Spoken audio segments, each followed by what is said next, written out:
Good evening, ladies and gentlemen.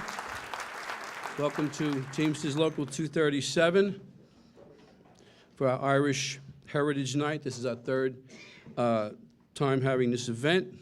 My name's Ed Kane. I'm your resident Irishman, along with Pat Stryker. If you've read the papers recently, you know that Ireland's been through a lot of ups and downs lately. A few years ago, they were really rolling there, and right now they're in some very bad financial shape. It's still a great place to visit, however. Without further ado, I'd like to introduce to you the president of the biggest Teamsters, the best Teamster local in the entire country, my president, Greg Floyd.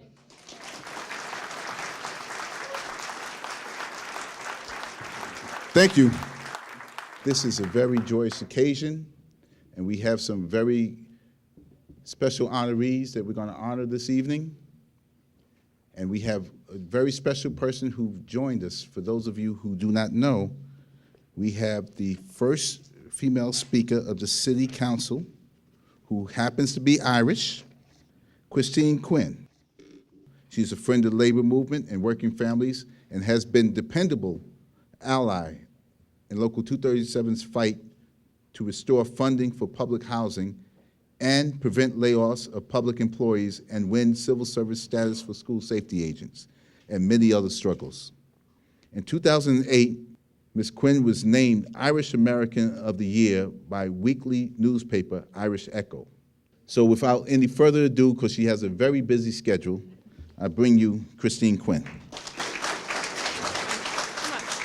Thank you guys very much for inviting me tonight, for recognizing me as part of your St. Patrick's Day event and your Irish History Month. You know, it is hard, it would be impossible to remove Irish people from the history of New York City.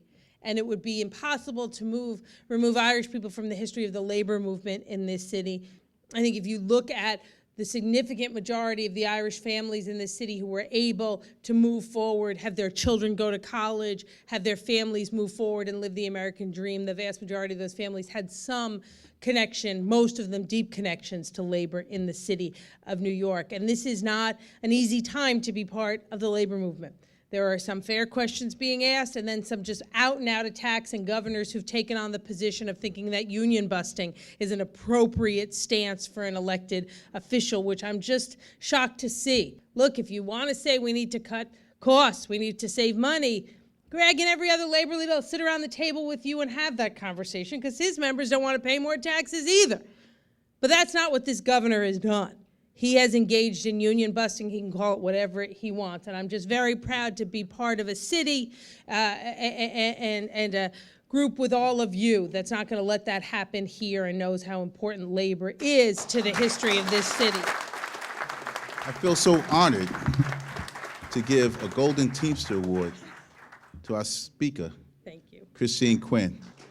And we must let everyone know that what's significant about Wisconsin is that's the birthplace of collective bargaining in the United States in 1959. Okay. They were the first state to have collective bargaining, then all the other states followed.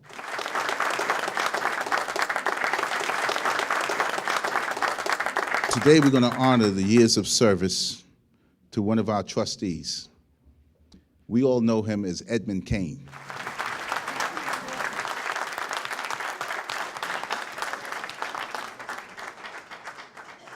Ed is receiving a Trailblazer Award.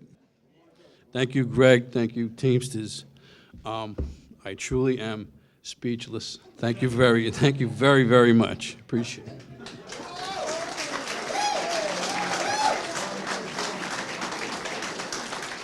Me, Fiona Walsh, the Walter Mitty of Roscrea, County Tipperary, Ireland. Roscrea, the home of Roscrea bacon. Everyone is linked by a sausage, a snout, or a side of ham. The smell and the sound from the bacon factory is woeful. On bone meal days, the foul stench of grinding bones hangs in the air. Everyone is acquainted with everyone and their business. It's a tight little community. You can't piss crooked in this town without somebody knowing about it. Planet America. Inside, it described the wildlife of New York. Studio 54, yellow cabs and men, American men, tanned and golden and kissed by the sun.